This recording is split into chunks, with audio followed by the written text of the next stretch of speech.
नमस्कार, मी सुमेध. गुलाल गुणाचा या कार्यक्रमामध्ये मी तुम्हा समोरचं मनपूर्वक स्वागत करतो. मी सातारा या नगरीमध्ये आत्ता पोहोचलेलो आहे. संध्याकाळी 5 वाजलेले आहेत. माझ्यासोबत सगळे उमेदवार आहेत. वेगवेगळ्या पक्षाची भूमिका ते आज बजावणार आहेत. एकंदरीत पाहायला गेलं तर सातारामधले जे प्रश्न आहेत त्या प्रश्नावर हे संपूर्ण उमेदवार आहेत ते आपली भूमिका मांडणार आहेत.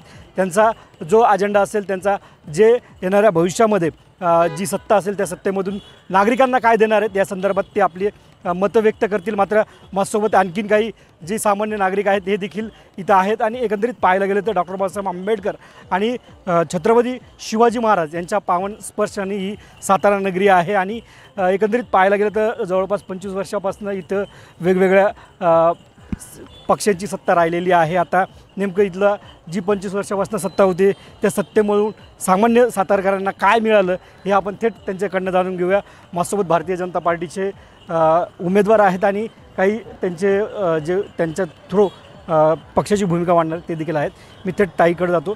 ताई, 25 वर्षापासून सातारचा विकास झाला आहे असं म्हणतात, तुम्हाला मान्य आहे का? विकास हा कधीच एकदम होत नाही, हळूहळू होतो. 25 वर्ष नाही, पण या 10 वर्षात दादा तुम्हाला जाणवेल की एक एक टप्पा विकासाचा वाढत चालला आहे. आणि आता केंद्रात, राज्यात आणि आता साताऱ्यात जेव्हा भारतीय जनता पार्टीची सत्ता येईल तेव्हा याची गती 4 पटीनं वाढेल असा मी विश्वास व्यक्त करते. एकंदरीत पाहायला गेलं तर माझ्यासोबत राष्ट्रवादीचे RPIचे आहेत. त्यांना मी म्हणतो की त्यांनी सांगितलं की सत्ता आलेली आहे आणि विकास झालेला यांना मान्य आहे का? तुम्हाला मान्य आहे? साताऱ्यातला विकास गांडो થઈ गयो. विकासाच्या नावाखाली सत्ताधारी आणि सत्ताधाऱ्यांच्या सोबत असणारे त्यांचे बगल बच्चे आणि ठेकेदार यांचाच फक्त विकास झालेला आहे. वरचा रस्ता, खालचा रस्ता, राधिका रोड, मोळाचा वळा हा जो रस्ता आहे 3-3 महिन्याला पॅचवर करायचं आणि 3-3 महिन्याला डांबरीकरण करायचं. ठेकेदार खुश, नेता खुश. साताऱ्यातला विकास मोदी साहेबांच्या भाषेत सातारा का विकास गांडो થઈ गयो. हे म्हणतात सातारचा विकास गांडू ठरयो. तुम्हाला मान्य आहे? अगदी बरोबर आहे. मुळात सातारचा विकास झाला आहे का हा फार मोठा हास्यास्पद प्रश्न आहे. कारण देशाला आणि महाराष्ट्राला दिग्विजय नेते देणारा सातारा जिल्हा आणि जिल्ह्याचं ठिकाण असणारा ऐतिहासिक सातारा शहर, बाबासाहेबांची भूमी सातारा शहर, शिवरायांची भूमी सातारा शहर, पण आज ही सातारा शहर विकासापासून कोसो दूर आहे. त्यामुळे सातारचा विकास झाला आहे का हा एक प्रश्न हास्यास्पद आहे. तुम्हाला काय वाटतं साताराचे प्रश्न आहेत, काय सांगाल त्याबद्दल? सातारचे मूलभूत प्रश्न सुटलेले नाही आहेत. पश्चिम महाराष्ट्रातलं हे एक प्रमुख शहर, ऐतिहासिक शहर आहे. फक्त हा ऐतिहासिक वारसा आम्ही घेतो आणि ऐतिहासिक वारसा आहे म्हणून आम्ही फक्त आमचे छाती गारते. पण 21व्या शतकामध्ये ज्या आसपास कराड असेल, कोल्हापूर असेल, सांगली असेल, पुणे असेल किंवा आजूबाजूची शहरं असेल, झपाट्यानं 21व्या शतकात विकसित झाली आणि मेट्रोपॉलिटिशन सिटी डेव्हलप झाल्या. त्या धर्तीवरती सातारा मात्र सगळ्या शहरांच्या मागास राहिलेला आहे. आणि ह्याचं सगळ्यात महत्त्वाचं कारण आहे स्थानिक स्वराज्य संस्थांमध्ये जे नेते निवडून गेले किंवा ज्या नेतृत्वाखाली स्थानिक स्वराज्य संस्था राहिल्या तिथं फक्त टक्केवारीचं राजकारण झालं आणि टक्केवारी घेणारे नेते निवडून गेले. काही चांगले पण आहेत, अपवाद काही चांगले नेते पण निवडून गेले. पण ज्या पद्धतीनं सातारचा विकास व्हायला पाहिजे होता तो झालेला नाही. फुटपाथ असेल, रोजगारीचा प्रश्न असेल, शिक्षण, आरोग्य. आज नगरपालिकांच्या शाळा बंद पडण्याच्या अवस्थेत आहेत साताऱ्यातल्या. शिक्षक ओरडतात, आम्हाला पगार मिळत नाही, सुविधा मिळत नाहीत. रस्त्याच्या अवस्था बघा साताऱ्यातल्या, पाण्याच्या अवस्था बघा साताऱ्यातल्या. एकच काम वर्षातले 4-4 वेळा जर होत असेल आणि त्याचे बिलं काढली जात असतील तर मग आम्ही नेमका विकास झाला कोणाचा? सातारचा, सातारच्या नागरिकांचा का साताऱ्यातल्या नेत्यांचा आणि ठेकेदारांचा विकास झाला? हा प्रश्न आहे. मी त्याचं उत्तर त्यांच्याकडनं घेईल. 2 मिनटं मी काँग्रेसकडे होतो. काय एक यंगेस्ट युवक आहेस, रिंगणात उतरलेली, तुझी भूमिका काय, तुझं विजन काय ते जाणून घ्यायचं. मी म्हणजे आता आजूबाजूला बघते की म्हणजे फिरते, रोज लोकांमध्ये जाते. लोक खूप त्रस्त झाली आहेत. म्हणजे लोकांकडून ऐकायला येते की साताराचा विकास पाहिजे तसा झालेला नाही आहे. आता मी पण एक स्टुडंट आहे, मी MBAचं शिक्षण घेते लास्ट इयरचं. तर म्हणजे कॅम्पस येणं किंवा कंपनी येणं कॉलेजमध्ये हे खूप कमी आहे. किंवा सातारा शहरातली जी युवा पिढी आहे ती पण सातारा सोडून मुंबई, पुणे अशा देशाकडे पळायला म्हणजे जायला लागले, शहरांकडे किंवा देशाच्या बाहेर पण मुलं जायला लागलेत. म्हणून मला नाही वाटत की साताराचा विकास असा झालेला आहे. कारण आपल्या साताराला रिटायर्ड लोकांचं गाव असं पण खूप जणांनी उपदेश दिलेला आहे. तर यावरूनच तुम्ही समजून जावा की सातारचा विकास झालेला आहे की नाही. नक्कीच यांच्या भूमिका यांनी मांडलेल्या आहेत. मी सामान्य लोकांच्या भूमिका घेतो, नंतर तुमचं उत्तर घेतो. तुमचं नाव काय? तुम्ही सातारचे आहात का? यस, वसंत पवार माझं नाव. अच्छा मंगळवार काय पेठेत राहतो. काय तुमच्या समस्या आहेत, काय तुम्हाला जाणवते? समस्या सातारामध्ये काय झालं आहे माहिती आहे का, विकासाच्या दृष्टीनं पाहिलं तर रस्त्याची अडचण आणि वाहतुकीची आणि पार्किंगची गैरसोय हा पहिला मुद्दा. पाणी वगैरे व्यवस्थित आहे, पण सातारा सिटीमध्ये गेले 10 वर्ष आम्ही दिव्यांगांसाठी लढतोय की वाट तिथं अपंगाचा स्टॉल असावा, तर तो काय होईना. त्यांनी RTO ऑफिसच्या तिथं जागा दिली, पण तिथं अपंगाच्या नावाखाली इतर लोकांनी स्टॉल बांधले. अपंगांचा विकास झालेला नाही. दुसरी गोष्ट, जर आपण कराड, फलटण, शिरवळ पाहिलं, तालुक्याचे ठिकाण इंडस्ट्रियल एरिया डेव्हलप झाला आहे, पण सातारा इंडस्ट्रियल एरिया डेव्हलप नाही नाही आहे. तुम्ही तुमचं नाव काय? तुम्ही सातारचे आहात का? मी संजय पोद्दार, सातारमधलाच आहे, सातारा सिटीमधलाच आहे. त्यांनी सांगितलं की MIDC डेव्हलप नाही आहे, पार्किंगची सुविधा नाही आहे, रस्ते व्यवस्थित नाहीत, नाली व्यवस्थित नाही. तुम्हाला आणखीन काय जाणवते? नाही, असं काही वाटत नाही. असं मला कुठल्या व्यक्तीने सांगावं, जो हे बघा पहिले नेते राष्ट्रवादी पार्टीमध्ये होते, राष्ट्रवादी पार्टीमध्ये नेत्या निवडून येत होते, परंतु त्यांना मंत्रिपद कधी दिलेलं नव्हतं. पण मंत्रिपद हे जे दिलेलं नाही ती भारतीय जनता पार्टीने दिलेलं आहे, देवेंद्र फडणवीस साहेबांनी दिलेलं आहे. आणि त्या काळामध्ये ह्या आत्ताच्या मंत्रिपदाच्या काळामध्ये बाबाराजेंनी जी काय आत्ता ज्या योजना सातारामध्ये आणलेल्या आहेत ना, ह्या आत्तापर्यंत कधी आल्या नव्हत्या. ह्या एवढ्या योजना त्यांनी भारतीय जनता पार्टीच्या काळामध्ये त्यांनी आणलेल्या आहेत. आणि विकसित पुढचा सातारा शहर हे कसं राहील हे त्यांनी विजन त्यांनी ठेवलेलं आहे जनतेपुढं. काही दिवसामध्ये ते विजन तुम्हाला पाहायला मिळेल. नक्कीच धन्यवाद. मी तुम्हाला नाही का तुमचं उत्तर जे आहे ते त्यांच्याकडनं घेण्याचा प्रयत्न करेन. ते म्हणत आहेत की सातारामध्ये नालीमध्ये घोटाळा झाला आहे, गटरमध्ये घोटाळा झाला आहे, MIDC डेव्हलप नाही आहे, शिक्षणामध्ये विद्यार्थ्यांना इथं न्याय मिळत नाही आहे, विद्यार्थ्यांना इथं रोजगार मिळत नाही. काय सांगाल त्याबद्दल? MIDC म्हणलं तर पहिलं तर MIDC सातारा शहरात येत नाही. विद्यार्थ्यांचं शिक्षण म्हणलं तर आता आपल्या इथं ह्याचं कॉलेजसुद्धा चालू होतं आहे, मेडिकल कॉलेज चालू होतं आहे, मान्यता झाली आहे, मेडिकल पूर्णपणे बांधून तयार आहे. रोजगार म्हणलं तर आत्ता नागेवाडीमध्ये बाबा महाराजांनी IT पार्कसाठी जागा उपलब्ध करून दिलेली, त्याचंसुद्धा काम थोड्या दिवसात चालू आहे. घोटाळा केला त्यांनी, तुमच्या बाजूलाच आहेत ते म्हणतात घोटाळा केला. उघड करतील ना ते. आणि MIDCचं म्हणाल दादा तर विरोधकच होऊन देत नव्हते. ही परिस्थिती आहे. ती दुसरी बाजू घोटाळे ते उघड करतील ना, मग काय झालं. तुमचेच मित्र पक्ष आहेत, अशातला भाग नाही पण ते आता ते साईडला गेलेत. असे सुद्धा मित्रच आहेत आमचे. मग ते आरोप करतात ना. आरोप केले म्हणजे ओपन तरी करू देत ना त्यांनी आरोप. तुम्हाला सिद्ध करावे. त्यांनी उत्तर दिलेलं तुम्हाला मान्य आहे का? अजिबात मान्य नाही. सिद्ध करतील. काय वाटतंय? बजबजपुरी निर्माण झाली साताऱ्यामध्ये. ज्या प्रमाणात साताराचा विकास व्हायला पाहिजे होता. सातारा ही ऐतिहासिक राजधानी, शिवरायांची राजधानी म्हटलं जातं, मराठ्यांची राजधानी म्हटलं जातं, शिवरायांची राजगादी म्हटलं जातं. आज आपण शेजारी कराड बघूया, जिल्ह्याच्या बाहेर जाण्याची गरज नाही आहे. कराड बघू, शिरवळ बघू आपण, तिथं ज्या पद्धतीने डेव्हलपिंग झालेली आहे ती डेव्हलपिंग आजही साताऱ्यात झालेली नाही. वर्षानुवर्ष सत्ता एकाच घरात केंद्रित झाल्यामुळं साताऱ्यामध्ये साधी MIDC निर्माण झालेली नाही. हे म्हणता ना MIDC आहे पण ती दूर आहे थोडी. आणि MIDC आहे ना साताऱ्यामध्ये. 70% कारखान्याला कुलूप लागलेलं आहे, 30% कारखाने टक्केवारीवरती चालू आहेत.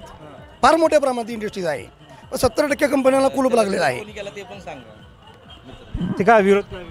आता कंपनीमध्ये युनियन यांच्याच आहेत. नाही त्याला कंपनीमध्ये युनियन यांच्याच आहेत. मी राष्ट्रवादीची भूमिका घेतो. उत्तर दिलेलं तुम्ही जे सांगितलं त्यांनी उत्तर दिलं तुम्हाला मान्य आहे का? नाही, कारण शहराचा ज्याप्रमाणे विकास व्हायला पाहिजे होता त्याप्रमाणे विकास झालेला नाही. आता आमच्या सन्माननीय सहकाऱ्यांनी सांगितलं, सातारा शहराच्या दृष्टिकोनातून सर्वात महत्त्वाचं असणारं, शहराच्या अंतर्गत असणाऱ्या ज्या बाबी आहेत म्हणजे नगरपालिकेच्या शाळा असतील, रस्ते असतील, लाईट असेल, पाणी असेल, आणि अगदी महत्त्वाचा प्रश्न जो आहे सर्व, मी त्यांचं उत्तर तुम्हाला मान्य नाही. तुमचं विजन काय असणार ते मला सांगा. आमचं व्हिजन असणार आहे साताऱ्याला सितारा बनवण्याचं. आमचं व्हिजन असणार आहे इथल्या गुलामीत असणाऱ्या समाजाला, गुलामीच्या मानसिकतेत ठेवलेल्या समाजाला स्वाभिमानाचं नवं जीवन देऊन शहराचा सर्वांगीण विकास साधण्यासाठी आम्ही सदैव कटिबद्ध असू.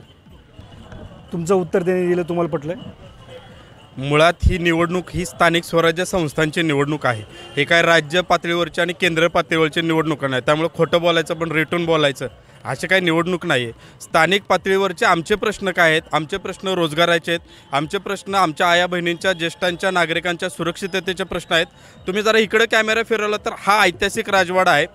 ज्या मागच्या शाळेमध्ये डॉक्टर बाबासाहेब आंबेडकरांचं शिक्षण झालेलं आहे आणि हाच ऐतिहासिक राजवाड्याच्या आजूबाजूला तर तुम्ही बघितलं इथं फुटपाथची व्यवस्था तुम्हाला दिसते का बघा, इथं व्यवस्थित तुम्हाला वेल प्लॅन रस्ते दिसत आहेत का बघा, इथं काय तुम्हाला प्लॅनिंग झालेलं आहे आणि कामं झालेलं आहे असं काय दिसतंय का बघा. तुम्ही उबाटाचे उमेदवार आहात, माझं एकच म्हणणं आहे की तुमचं विजन काय असणार आहे. आता त्यांनी आरोप केलेत, त्यांनी ज्या गोष्टी केल्या, तुमचं विजन काय आहे, साताराकरांसाठी फायदा काय? सातारकरांसाठी रोजगार पहिला हा मिळाला पाहिजे, तरुणांसाठी रोजगार मिळाला पाहिजे. आज आपला धर्मवीर संभाजी महाराजांच्या मुलानं शाहू महाराजांनी सातारा शहर बसवलेलं आहे आपलं.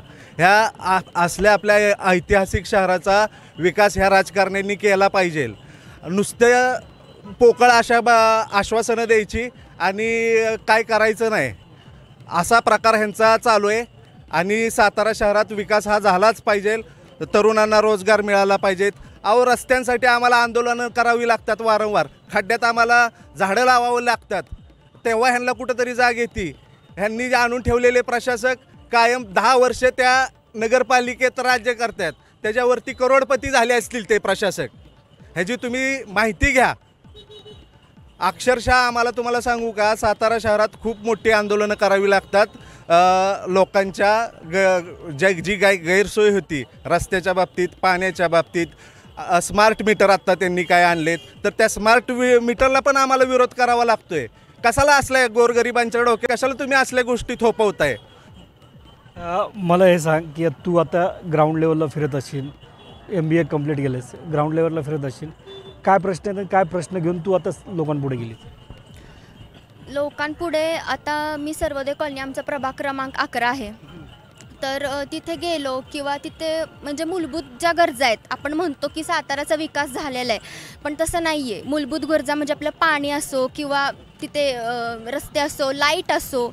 खूप लोक वरती अंधारामध्ये राहत आहेत, म्हणजे वारंवार ॲक्सिडेंट म्हणा रोडमुळे किंवा तिथे सगळं चाललं आहे, किंवा सुशिक्षित बेरोजगार अशी मुलं खूप वायाला चालली आहेत, कारण इथं संधीच नाही आहेत रोजगाराच्या, म्हणजे मुलांसाठी, युवकांसाठी.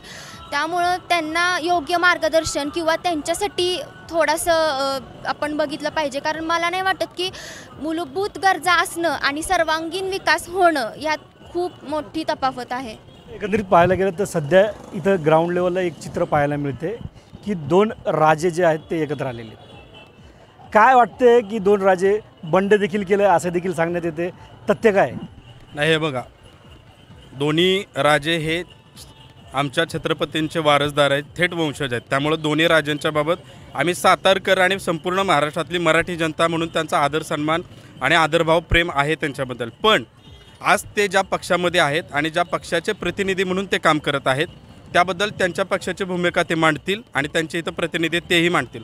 मी या सातारचा एक उच्च शिक्षित उमेदवार माझ्या प्रभागाचा म्हणून मी माझी भूमिका या सातारचा जबाबदार नागरिक म्हणून मी मांडतोय. माझ्या सातारा शहराला पिंपरी चिंचवड शहर जसं डेव्हलप झालं, पुणे शहर जसं डेव्हलप झालं, कराड झालं, तसं डेव्हलप करण्यासाठी आमच्यासारखे तरुण पोरांना सातारकरांनी संधी दिली पाहिजे.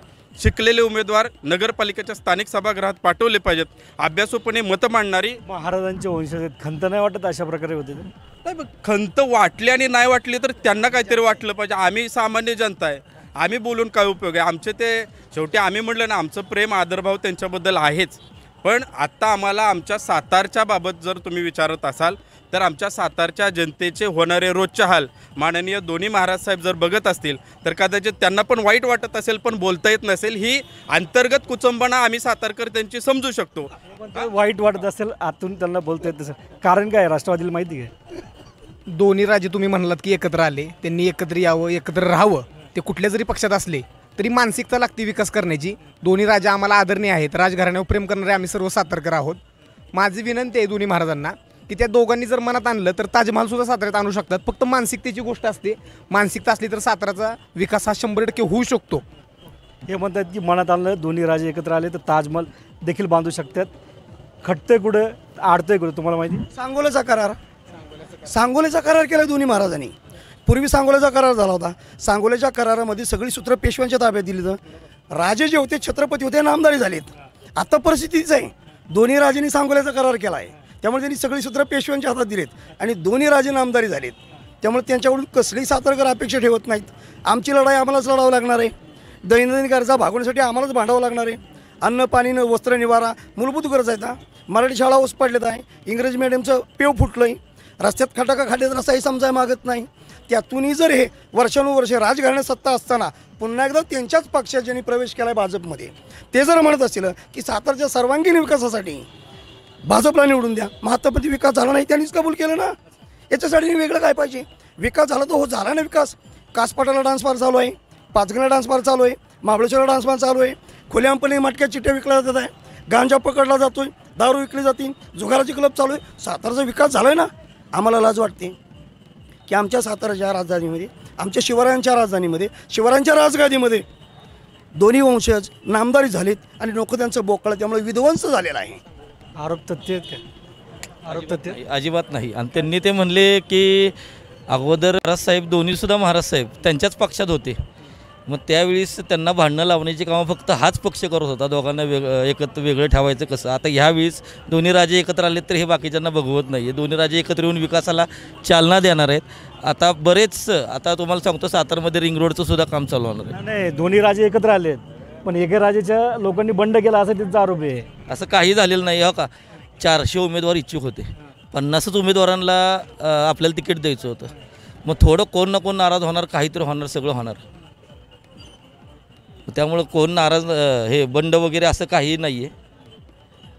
तुम्हाला काय वाटते भारतीय जनता पार्टीची काय भूमिका असणार आहे? ते म्हणतायत की त्यांच्या म्हणण्याला असं उत्तर देते, माझं ते बाबन दुसऱ्याचं ते कार्ट. हेच राजे तुमच्या जेव्हा पक्षात होते तेव्हा सुद्धा ह्या सगळ्या जर परिस्थिती अशाच होत्या असं तुम्ही म्हणत होता, तर तेव्हा सुद्धा हे सगळं बोललं गेलं पाहिजे होतं. आत्ता फक्त त्यांनी पक्ष बदललाय म्हणून तुमच्या भूमिका बदलल्या का, असं अजिबात म्हणता येणार नाही. आणि प्रशासन हे चांगलं काम करायला किंवा ज्या चुकतायत तिथं सुधारणा करायला असतंच, पण आपण नागरिक म्हणून आपलीसुद्धा तेवढीच जबाबदारी आहे की वाईट गोष्टी जिथं होत आहेत त्या होऊ नयेत, म्हणून आपण पण सजगता दाखवली गेली पाहिजे. आपण जर काही चुकीच्या गोष्टींना खतं पाणी घालत असू तर एकट्या प्रशासनाला ब्लेम करून चालणार नाही. नागरिकांचे प्रश्न घेतोय की एकंदरीत पाहायला गेलं तर काही नागरिक आहेत. बाबा कुठून आलात तुम्ही? कुठून आलात? नाव काय? नाव काय? No comment. काय काय झालं? एवढं राजकारणाला वैतागले? No comment. राजकारणाला एवढे वैतागले काय झालं नेमकं सांगा ना. काय झालं? तुम्ही एक राजा आहात, मतदान करणारा. सांगू थोडक्यात. Now democracy is not in India.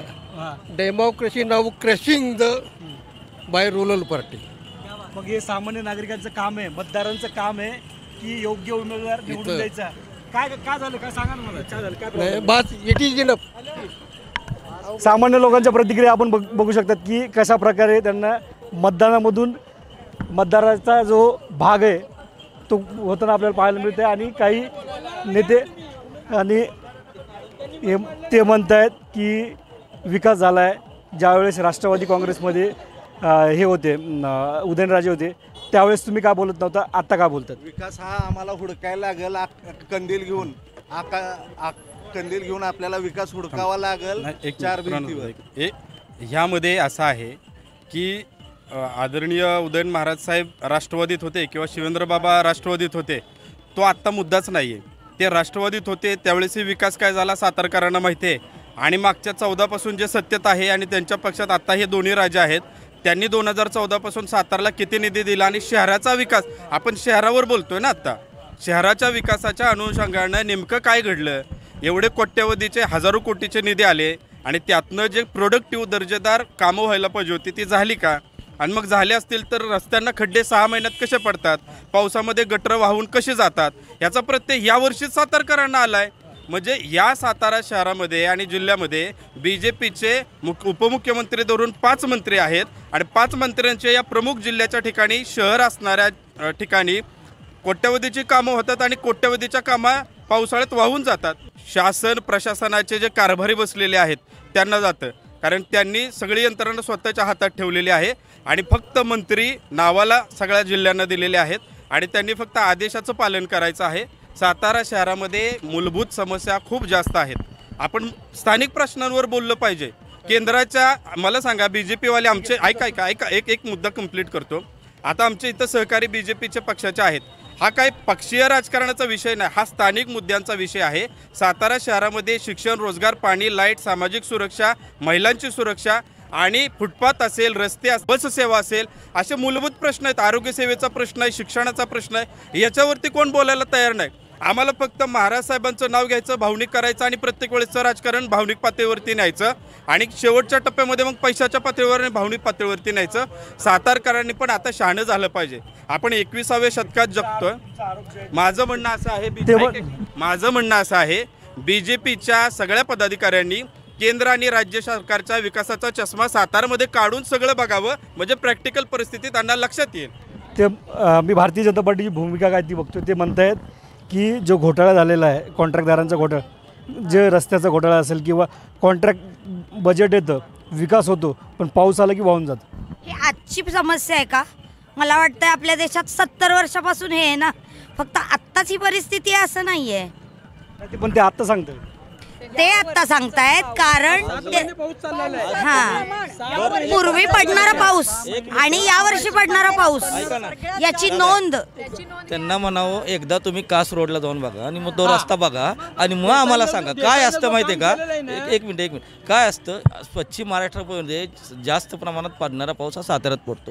साताऱ्यामध्ये पूर्णपणे उतार आहे. येणारे जो पाणीचा जो लोंढा आहे वगैरे आहे तो एका ठिकाणी कधी कधी साठून पाणी साठल्यानंतर खड्डा होणारच आहे. तुम्ही तिथं कसले ते हे म्हणतायत की पाऊस मोठ्या प्रमाणात पडलाय त्याच्यामुळं रस्ते वाहून गेलेत. कामं त्यांच्या मताशी मी 100% सहमत आहे. साताऱ्यामध्ये प्रचंड पाऊस पडतो, तो पाऊस फक्त रस्त्यानेच पडतो साहेब. घरांवर पडत नाही, डोंगरात पडत नाही, झाडांवर पडत नाही, शेतात पडत नाही. पाऊस आहे ना आडगापणा करतो, रस्त्यानेच पडतो. त्यामुळे होतंय काय, 6 महिन्यामध्ये खड्ड्यात रस्ता, ठेकेदार ओके, नेता ओके, अधिकारी टक्केवारी घेऊन ओके. अतिशय वृष्ट म्हणजे मुसळधार पाऊस पडतो, फक्त जो रस्त्याने पडतो. माझ्यासोबत नागरिक आहेत. दादा तुम्ही कुठून आलेले आहात? तुमचं नाव काय? हृदयनाथ पार्टे. ओके, काय समस्या सातारामध्ये काय सांगता? सातारामध्ये समस्या मला तर काय कुठं काय दिसत नाही आहे. श्रीमंत छत्रपती उदयनराजे भोसले आणि श्रीमंत छत्रपती शिवेंद्रसिंहराजे भोसले यांच्या माध्यमातून सातारामध्ये खूप चांगले कामं झालेले आहेत. यांना जर समजा की नाही शिवसेनेचे नेते आहेत ना, ते म्हणतायत की पाऊस पडला ना रस्ते आणि जेवढं काम केलं तेवढं वर्षाच्या कालावधीमध्ये रस्ते त्यांनीच केले ना, त्यांचेच कॉन्ट्रॅक्टर असतील, त्यांचेच कोणतरी हे असतील ना, त्यांनीच हे केलेलं असेल. मग त्यांनीच धुवून गेला त्यावेळेला त्या प्रशासनामध्ये ते कुठे होते? त्यांनी प्रशासनामध्ये ते म्हणतायत की 2.5 वर्षात जे रस्ते झाले ते तुमच्या काळात झाले, विकास तुमच्या काळात झाला, पाऊस त्यांच्या काळात पडला आणि वाहून गेले. सातारा शहरामध्ये राष्ट्रवादीची सत्ता आहे का? सातारा शहरामध्ये शिवसेना उभाटाची सत्ता आहे का? सातारा शहरामध्ये काँग्रेसची सत्ता आहे का? म्हणजे आपण काय बोलतो ह्याचं भानच नाही BJPच्या आमच्या सहकाऱ्यांना. फक्त बोलायचं, भावानं पण रेटून बोलायचं. अरे कामं कोणी केली? नेता तुमचा, प्रशासक तुमचा, कॉन्ट्रॅक्टर तुमचा. नावं बघा ना नगरपालिकेत, कॉन्ट्रॅक्टर कोण आहे, आत्ता कोणाला उमेदवारी दिलेल्या आहेत सगळ्याला कळलं. आम्हाला फक्त आरोपीच्या पिंजऱ्यात उभं करायचं. ठेकेदारांनाच उमेदवारी दिलेली आहे भारतीय जनता पक्षाच्या वतीनं. सर्वसामान्य तळागाळातील कार्यकर्त्यांना, सर्वसामान्यांच्या हक्काची लढाई लढणाऱ्यांना उमेदवारी दिली गेलेली नाही, हे ठामपणे आम्ही सांगू शकतो. आणि मगाशी जो तुम्ही प्रश्न विचारला दादांना, आमच्या सहकाऱ्यांना, की ते म्हणतात विकास झाला आहे. विकास झाला असेल तर तो ओरडून सांगण्याची गरज नाही ना. विकास हा दिसला पाहिजे. विकास झालेला नाही म्हणून तुम्ही आम्हाला प्रश्न विचारताय आणि झालेला नाही म्हणून आम्ही उत्तर द्यायला सक्षम आहोत. गंमत अशी, शहराची निवडणूक आहे. शहराच्या अनुषंगानं सातारा शहराची जी आत्ताची जी इमारत आहे नगरपालिकेची, त्याची जर अवस्था जर आपण आत्ता जाऊन बघितली ना तर अत्यंत किळसवाणी अवस्था आहे. सातारा शहराच्या नगरपालिकेमध्ये जर तुम्ही पायऱ्यावर चढून गेला तर अनेक विभाग आहेत. भांडार विभाग आहे, वृक्ष विभाग आहे, लेखा विभाग आहे, खजिना विभाग आहे. या विभागांमध्ये अक्षरशः पिचकाऱ्या मारून माणसांनी थुकून घाण केली नगरपालिकेच्या कर्मचाऱ्यांनी. मग आत्ताचे जे राजकारणी आहेत तत्कालीन सुद्धा तेच राजकारणी होते. ते पूर्वी कोणत्या पक्षात असो किंवा आता ते पक्षात असो, मी मगाशी तुम्हाला सांगितलं सुद्धा, पक्ष कोणताही असो करण्याची मानसिकता असेल तर अनेक गोष्टी होत असतात. तुम्ही कुठल्या पक्षात होता आणि आत्ता कुठलं बघा, उमेदवारी दिली असं त्यांच्याकडे जर काय असेल ना पुरावा, त्यांनी जाहीर करावा ना. आहे म्हणतात ते बघा, द्यावी त्यांनी ना नागरिकांमध्ये, त्यांनी उमेदवारी एक गाडी फिरवा. काय आता जे हाच सगळ्यात पुरावा, हाच सगळ्यात 1-2 मिनिटं, हाच सगळ्यात मोठा पुरावा आहे की ज्याला उमेदवारी दिली तो त्याचा प्रचार करतोय. सगळ्या दुनियाला माहिती आहे तो कोण आहे, तो त्याचा प्रचार करतो. हा मोठा पुरावाच आहे ना. मुळात ते काय प्रश्न करतायत हा हास्यास्पद प्रश्न. अरे तुम्ही उत्तर द्या. ऐकून घ्या, ते म्हणतात ना कॉन्ट्रॅक्टर ठेकेदारांना उमेदवारी दिली आहे, त्यांना कळलं ना, त्यांनी जाहीर करावं ना की बाबा त्यांनी प्रचार करावा, त्या उमेदवाराला पाडा, हो ठेकेदार आहे, कॉन्ट्रॅक्टर आहे, त्यांनी करावं जाहीरपणे. आणि दुसरी गोष्ट तुम्ही आत्ता जे सांगितलं भाऊसाहेब महाराजांच्या नंतर पहिल्यांदा उदयनराजेंना 98 साली महसूल मंत्री मिळालं आणि त्याच्यानंतर आज बाबाराजांना मिळालेलं आहे. मग एवढ्या वर्षी त्या पक्षामध्ये ज्या होते त्या पक्षाच्या नेत्यांनी त्यांना का झुलवत ठेवलं? आत्ता लक्षात ठेवा, शिवेंद्रराजेंना ज्यावेळेला मंत्रिपद मिळाले म्हणून हा तुम्हाला तर विकास दिसायला लागलेला आहे. हे म्हणतात ते सहमत आहेत का तुम्ही? हे सर, म्हणतात कितीतरी जण ही आता जेवढे आहेत ना इथं जे बोलतात त्यातले बऱ्यापैकी मी नावं घेत नाहीत, माझी मित्रच आहेत सगळी. पण ते म्हणतात की कॉन्ट्रॅक्टदारांना उमेदवारी दिली का? कारण याचं कारण काय? मला प्रश्न विचारायचं कारण काय माहिती ना, त्यांनी आरोप केला आहे की विकास भारतीय जनता पार्टीच्या काळात झाला आहे, पाऊस आला आहे आणि वाहून पण भारतीय जनता पार्टीच्या काळात गेले आणि कॉन्ट्रॅक्टदार जर ते असेल तर सामान्य लोकांना विकास नाही भेटणार, सामान्य लोकांचे मूलभूत प्रश्न जो आहेत तो निघणार नाही. सर, उद्धव ठाकरेचं गट 2.5 वर्ष महाराष्ट्र सरकार होतं आहे का नाही? काय विकास केला होता 2.5 वर्षात? मला त्यांनी एक सांग. ते म्हणतायत ना, नाही ते म्हणतायत की उद्धव ठाकरेचं सरकार की साताऱ्यामध्ये नव्हतं, ते मुख्यमंत्री होते. सरकार म्हणून साताऱ्यामध्ये जी नगरपालिका आहे, जी नगर परिषद, त्याच्यामध्ये त्यांचं सरकार नव्हतं. त्या संदर्भात ते होतं. सरकार जरी नसेल तरी निधी देणं त्यांच्या हातात होतं ना. आणि दुसरी गोष्ट, आमदार कोण होते? अहो पण त्यावेळी सरकार त्यांचं होतं ना, त्यावेळेस निधी कोण देत होतं? नाही मला एक निधी कोण देत होतं हा प्रश्न सांगा ना, त्यांनी उत्तर द्यावं. राष्ट्रवादीवाल्यांना मला एक प्रश्न विचारायचा आहे. शरद पवार साहेब गेले जवळ 50 ते 60 वर्ष झालं राजकारणामध्ये आहेत. सातारा त्यांचा हा बालेकिल्ला आहे. त्यांनी त्यांचा कधी विचार केला का की बालेकिल्ला समजा होता तर BJPचा बालेकिल्ला का झालेला आहे? कारण की तुम्ही फक्त बारामतीचा विकास केला, सातारचा विकास केलेला नाही आहे. सातारची MIDC जेव्हा तुम्ही इथून समजा तिकडून घेऊन गेला, इथले समजा मोठे मोठे कारखाने तुम्ही इकडून नेऊन गेला, पण श्रीमंत छत्रपती शिवेंद्रराजे भोसले यांनी पुन्हा छोटे छोटे कारखाने पुन्हा करून चांगल्या नावावर रूपाला आणले. राष्ट्रवादीनं मला विचारायचं आहे कधी त्यांनी मेडिकल कॉलेजसाठी काय केलं? पुन्हा त्याच्यानंतर जी म्हणतात का नाही नगरपालिकेचे आहे, माननीय उदयन महाराजांनी नवीन नगरपालिकेसाठी जागा करून त्याचं जवळजवळ काम 70 ते 80% त्यावेळेस उदयनराजे कुठे होते? नाही त्यावेळेला जरी राष्ट्रवादीवादी जरी समजा जरी त्याच्याकडून उत्तर घेतो ना. आमचे मित्र ते म्हणतायत की शरद पवारांनी सातारासाठी काहीच काम केलं नाही.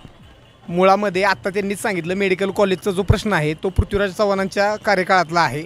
शशिकांत शिंदे त्यावेळी जलसंपदा मंत्री होते, ते सुरुवात ती त्या काळातली आहे हे तर मान्य आहे. त्यावेळेस आदरणीय महाराज साहेब उदयनराजे भोसले हे राष्ट्रवादीचे खासदार होते, हे तुम्हाला देखील माहिती आहे. आत्ता गंमत असे शहराचं विजन आहे, शहराच्या अनुषंगानं जर तुम्ही प्रश्न विचारले तर आम्हाला सुद्धा त्यानुसार उत्तर द्यायला बरं पडेल.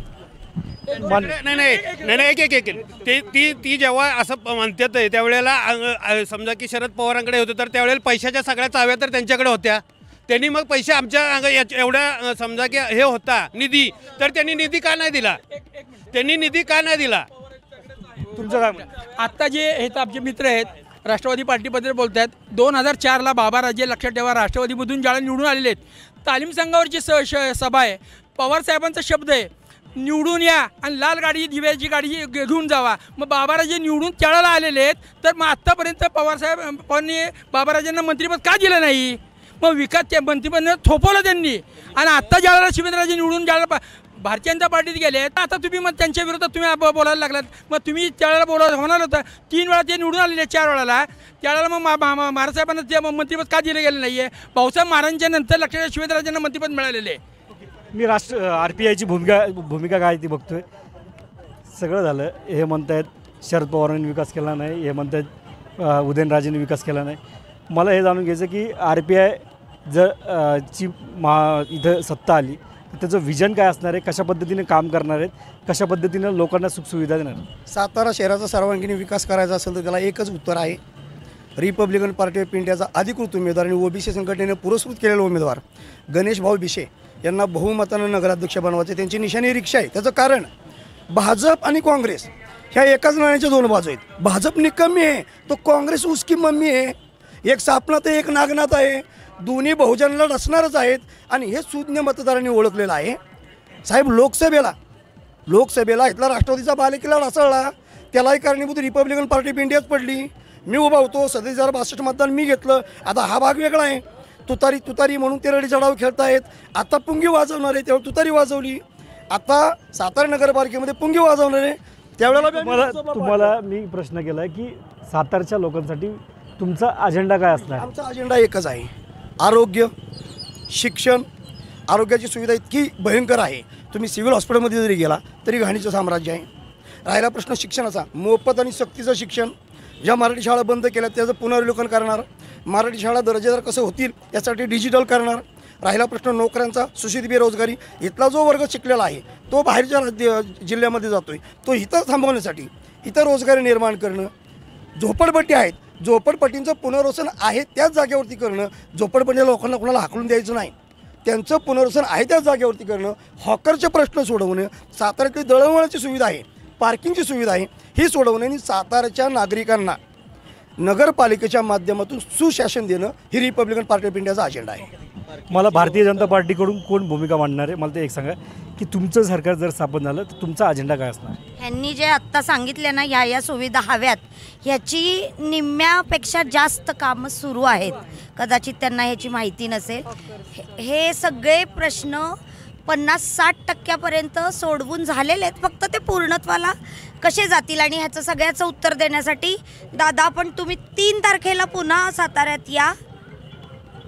जो काही निकाल आपल्या पुढं लागेल त्याच्यातून तुम्हाला सगळी उर्वरित उत्तरं तुम्हाला मिळतील. ठीक आहे, मी आता यांचं मत सगळ्यांची जाणून घेतलेत. मी आता लोकांकडनं जाण्याचा प्रयत्न करूया. दादा तुमचं नाव काय? अभिजित काळे. अच्छा, काय वाटतं साताराचा विकास काय कशा पद्धतीने झाला? सातारचा विकास सध्या आत्ता छत्रपती शिवेंद्रसिंहराजे भोसले ज्यावेळेपासून मंत्री झालेत त्यावेळेपासून शिवेंद्रराजेंनी हजारो कोटींची कामं साताऱ्यात मंजूर केलेली आहेत. त्यातली बरीचशीच कामं कॉन्क्रीट रस्त्यांची आत्ता चालू आहेत, काही प्रस्तावित आहेत. आपला अजिंक्यतारा किल्ल्याचा 130 कोटीचा निधी महाराज साहेबांनी आणलेला आहे. आपल्याला तुम्हाला अपेक्षा काय की सातारामधले एक तुम्ही विजन कसं बघतात की सातारामध्ये ह्या गोष्टी झाल्या पाहिजेत? सातारामध्ये रोजगार आणि नवीन नवीन कंपन्या आल्या पाहिजेत. त्यासाठी महाराज साहेबांनी नुकतीच आय टी कंपनीसाठी नवीन जागा प्रस्तावित मंजूर करून 84 एकर जागा मंजूर करून आय टी कंपनीचं कामही सुरू होते लवकरात लवकर. आणि आत्ता एकंदरीत जे आपण म्हणलो सगळ्यांची आपापली मतं मांडली की सातारचा विकास झाला नाही किंवा सातारच्या या गोष्टी. छत्रपती शिवेंद्रराजे 5 टर्म आमदार होत्यात. याही वेळेस ते विक्रमी मतांनी जवळजवळ महाराष्ट्रातून 2 नंबरच्या 1.5 लाख मतांनी निवडून आलेत. आपली जनता, आपले नागरिक जागरूक आहेत, त्यांना माहिती आहे कोणता नेता किंवा कोणता व्यक्ती आपल्या भागाचा, आपल्या शहराचा विकास करू शकेल. ठीक आहे, मी सामान्य काय काका कुठून आलात तुम्ही? आम्ही इकडं पाटेकर साईड. अच्छा, तर पाटेकर सावली. कुठले सातारामध्ये राहतात की साताराच्या बाहेर? गावाला राहतात. काय परिस्थिती तिकडली? इकडे परिस्थिती रस्ते चांगले केले पण पावसामुळे उदासले. हां, पावसामुळे देव वाया गेले. कोण कारणीभूत आहे याला? आता शासनच म्हणायचं ना. हे म्हणतात की कॉन्ट्रॅक्टदार कारणीभूत आहे, एक म्हणते नेता कारणीभूत आहे. तुम्ही पैसे देतात ना, तुम्ही पैसे देतात, टॅक्स देतात, याचा प्रश्न तुम्ही विचारला पाहिजे की नाही पाहिजे? कॉन्ट्रॅक्टरला विचारणं आपलं काम आहे का? सामान्य माणसाचं आपल्याला माहिती पडतो. तुम्ही मतदान करताय ज्याचा अधिकार तुमचा आहे, बरोबर आहे ना. पण आजच्या मतानं शिवसेनानी शरद पवाररावजी आम्हाला पाहिजे. दादा तुमचं नाव काय? दीपक कदम. काय वाटतंय सातारकरांचा विकास झालाय? सातारकरांचा विकास नाही झाला, पण जे नगरसेवक आतापर्यंत झाले त्यांचा नक्की विकास झाला. कशा पद्धतीने त्यांचा विकास झालेला? जो ज्याची प्रॉपर्टी पहिल्या सुरुवातीला बघा, तो त्याच्या ह्याच्यामध्ये शपथपत्रात लिहून देतो. आज 4 व्हीलर 3 व्हीलर ज्यांचा पायानंच चालणारी आहे. हे इलेक्शन म्हणजे काय झाले माहिती आहे का? आता सर्वात मोठा देशाचा सण सर्वात मोठा सणसुद्धा साजरे होतात, पण पैसे खर्च करून होतात. हे ह्यांचे पैसे वाटून लोकांना खुश करून ह्या मागासवर्गीय बहुजनांच्या तरुणांना वेश्याधीश करण्याचा मार्ग म्हणजे हे इलेक्शन आहे. बाबासाहेबांनी एवढा मोठा अधिकार दिला आहे, शून्य बनवला राजकारण्याने. मी तर सांगतो घटनेचा फार मोठा अपमान आहे हा. इलेक्शनचं नाव बदला आणि एक मोठा सण म्हणजे गणपती, नवरात्र, महाराजांच्या जयंत्या, सर्वांच्या महापुरुषांच्या जयंत्यापेक्षा मोठा सण आहे इलेक्शन. पैशाचा खेळ. तुमचा आरोप आहे की पैशाचा खेळ आहे? पैशाचा खेळ. तू एक यंगस्ट आहे, काय सांगतो की कसं बघतो सातारा शहर कशा पद्धतीनं नवीन झालं पाहिजे? एक IT आता याचा जमाना आहे, तुला काय वाटतं कशा पद्धतीनं असलं पाहिजे? मला काय म्हणायचं आहे, बारामती काय भारताच्या बाहेर आहे का? बारामतीचा विकास होतो, मग सातारचा विकास होत नाही. आता बारामतीचा विकास अजितदादांनी महारत्नाच्या जमीन लाटून केला, पण केला अजितदादांनी विकास. तसा का होत नाही विकास इथं साताऱ्यात? इथं जमिनी पण तुमच्याच, विकास पण करायचा नाही, फक्त ठेकेदारांनी पोसायचं का धंदा लावला इथं. आजपर्यंत या नगरपालिकेत सत्ता कुणाचे नगरसेवक आहेत या सातारा नगर परिषदेमध्ये? आजपर्यंत कुठल्या RPIचा नगरसेवक झाला आहे, कुठला उबाटाचा नगरसेवक झाला आहे? इथं सत्ता तुमची, ठेकेदार तुमचे, सगळं तुम्ही कंत्राट देणार त्यांनाच, आणि परत विकास होणार नाही म्हणणार. कसा विकास होईल? विकासच करायचा नाही ना, कसा विकास होईल? का नाही करायचं? होणारच नाही विकास. कारण काय झालं इथं टक्केवारी यांची फिक्स झालेली आहे. नगरसेवकाला टक्केवारी किती, अधिकाऱ्याला टक्केवारी किती, काम ज्याला भेटते, ज्याच्या लायसनवर घेतो आपण त्याला टक्केवारी किती, कसा विकास होईल सांगा मला? पैसेच भेटत नाही तर विकास काय होणार आहे इथं? विजन काय बघतो? जर एखाद्या दिवस दुसरं एखादं सरकार आलं त्याच्याकडून किंवा या सगळ्या नेत्यांकडून यांचं सरकार जर बसलं तर सातारामध्ये काय परिवर्तन पाहिजे? सरकार कुणाचंही येऊ द्या, आम्हाला म्हणत नाही आम्ही यांचं सरकार येऊ द्या नाही तर त्यांचं सरकार येऊ द्या, सरकार कुणाचं येऊ द्या, पण सातारा सिटीमध्ये आल्यावर, कराड सिटीमध्ये गेल्यावर दिवसभर बाहेर येऊ वाटत नाही कराडातनं. तसं साताऱ्यात इथं आलं ना, अक्षरशः 2 रोड सोडले तर साताऱ्यात 3रा रोड नाही दाखवायला कुठं. मॅपवर पण बंद होईल सातारा आता, अशी परिस्थिती आहे साताऱ्याची. तुमचं नाव या पुढे पुढे तुमचं नाव माझं नाव श्रीरंग शिंदे. अच्छा, तुम्ही कुठं राहता? मी इथं वरती मंगळवारात राहतो. किती वर्ष झाले इथं सातारमध्ये? मी 25 वर्ष झाले. काय बदललं चित्र? 2003 पर्यंत सातारा छान होता, पण 2003 नंतर साताऱ्यात बदल झाला. सिटी बस नाही, विकास हा नाही, परंतु सिटी बस नाही, आणि MIDCचा विभाग सुधारला पाहिजे असं माझं म्हणणं आहे. MIDC डेव्हलप नाही आहे. MIDC डेव्हलप इथं म्हणतात की पाऊस पडला की रस्ते वाहून जाते, खरं काय?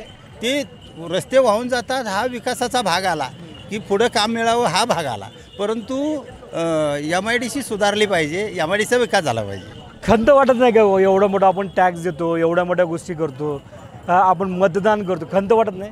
नाही, खंत वाटते, परंतु विकासाचा भाग झाला पाहिजे, सुधारणा झाली पाहिजे. पण माझं एकच तत्व MIDC सुधारली पाहिजे. ओके, यांचं मत आहे की MIDC डेव्हलप झाली पाहिजे. साताऱ्यातली MIDC डेव्हलप नाही आहे. काका आहेत. काका, तुमचं नाव काय? माझं नाव अशोक कीर्ती. किती वर्षापासून राहता सातारा? 32 वर्षापासून राहतो.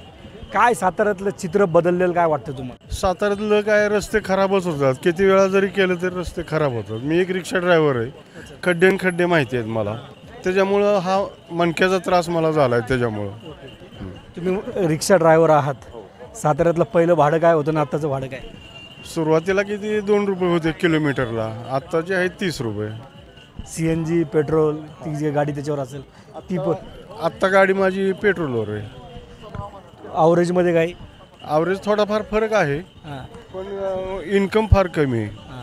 काय वाटतं की साताऱ्यामधली ही इन्कम वाढली पाहिजे, नाही वाढली पाहिजे? इन्कम वाढली पाहिजे हो. आपल्या गरजा भरपूर आहेत, इन्कम कमी आहे, मुलाबाळांचं शिक्षण आहे.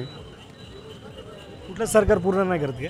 नाही, कोणी जरी आलं पदावर तरी काय वचनपूर्ती होत नाही. काय आव्हान काय करणार? आव्हान काय करणार? आव्हान नाही काय करत, त्यांना विनंती करतो, जनतेचे प्रश्न जरा सोडवा तुम्ही.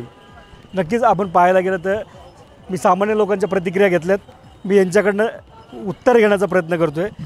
सुरुवातीला भारतीय जनता पार्टीकडे जाईन.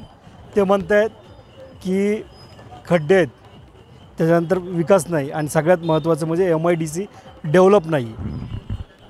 तर मग अशीच तुम्हाला MIDC बद्दल सांगितलेलं आहे. मी नेत्यांचा घेत नाही, सामान्य नागरिक म्हणत आहेत की MIDC डेव्हलप नाही आहे. MIDC थांबवली ही आत्ता जे राष्ट्रवादीचे प्रदेशाध्यक्ष आहेत त्यांच्यामुळेच थांबले गेलेले. ॲक्वायर्ड वगैरे सगळं झालेलं आहे. आता नवीन जर रोजगार म्हणायचा असेल तर IT पार्क जे आता नवीन चालू होते त्याचं मंजुरीसुद्धा आता शिवेंद्रराजेंनी आणलेली आहे. त्यामुळे आता उद्योग. दुसरा आरोप हे पण केलेला आहे की जे राष्ट्रवादीचे आमदार आहेत अजित पवार गटाचे, त्यांचंच पोट भरलं जाते, बाकीच्याचं पोट नाही भरलं जातं. राष्ट्रवादीचे आमदार अजित पवारांचे हां, आता ते भाजपमध्ये आले. नाही तसं काही नाही आहे, तसं काही नाही. नाही, राष्ट्रवादी अजित पवारांचे. तुम्हाला पण जाऊन का विचारतो, तुम्ही महायुतीचे आहेत त्याच्यामुळे तुम्हाला म्हणतो, मला राष्ट्रवादीचं एक पण दिसत नाही आहे. तसं काहीही नाही आहे. सगळं व्यवस्थित चालू आहे. दोन्ही राजांच्या नेतृत्वाखाली आत्ता सगळं व्यवस्थित चाललेलं आहे. तुम्हाला जर विकासाचं बघायचं असेल तर वरती कास रोडला जावा, खालती तुम्ही रस्त्याची कामं चालू आहेत ते बघा. तुम्हाला वाटतं का MIDC डेव्हलप नाही? तुम्ही भारतीय जनता पार्टीचे आहेत, हे लोक म्हणत आहेत की उद्योजक आहे पहिला, नाही, भूमिका तुम्ही भारतीय जनता पार्टीची मांडली. नाही, मी एक भारतीय जनताची का मांडली गेली की पहिल्या राष्ट्रवादी आणि काँग्रेस अच्छा, उद्योजक आहात तुम्ही, म्हणजे तुम्हाला तीन इंडस्ट्रीज सातारमध्ये आहेत ऑलरेडी. अच्छा, भारतीय जनता पार्टीने तुमचं भलं केलंय असं. भारतीय जनता पार्टीने आम्ही स्वतःच्या जीवावरती केलेलं आहे अलग अलग क्षमता, त्यामध्ये कुठंही MIDC डेव्हलप आहे. नागरिक म्हणतात की MIDC डेव्हलप नाहीये. नाही, MIDC जे उद्योजक आहेत, म्हणजे जे उद्योग आहेत ते खूप चांगल्या पद्धतीमध्ये चाललेले आहेत. मी माझ्या पण 3 कंपनी, एक जण म्हणतो ते इथून कराड जवळ आहे, त्या कराडला गेलो ना तिथं भारी वाटतं. नाही, सातारची भौगोलिक परिस्थिती आणि कराडची भौगोलिक परिस्थिती ह्याच्याबद्दलचा कोणी अभ्यास करत नाही. सातारच्या पूर्णपणे भौगोलिक परिस्थितीमध्ये पाहायला गेलं तर संपूर्ण डोंगर आहेत, दोन्ही साईडला गेले तर पूर्णपणे धरणं आहेत. MIDC जरी वाढवायची म्हटली, जिथं MIDC वाढवण्याची खरंच गरज होती तिथं शिरवळमध्ये महाराज साहेबांच्या आशीर्वादानं ती MIDC पूर्णपणे डेव्हलप होऊन पूर्णपणे चांगल्या पद्धतीनं व्हायला लागलेले. जिथं मुद्दा स्थानिक प्रश्नांचा आहे. कराडची MIDC डेव्हलप झाली त्याला भौगोलिक कारण देतं आणि सातारचे नाही.